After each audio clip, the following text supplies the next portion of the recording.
Seusai ditusuk rekan kerjanya, Herman, difabel teman tuli pencari barang bekas melaporkan peristiwa yang menimpanya ke Polrestabes Palembang.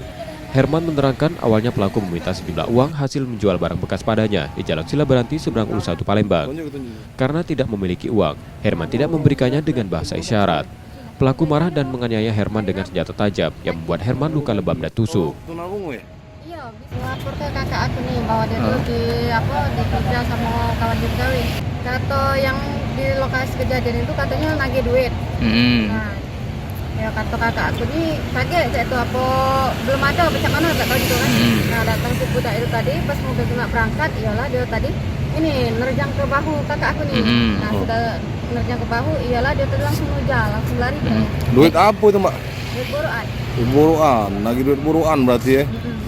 Tahu kenal sama pelaku. Kini laporan Herman dalam penanganan polisi di Polrestabes Palembang. Yudi Kiswanto, Kompas TV, Palembang, Sumatera Selatan.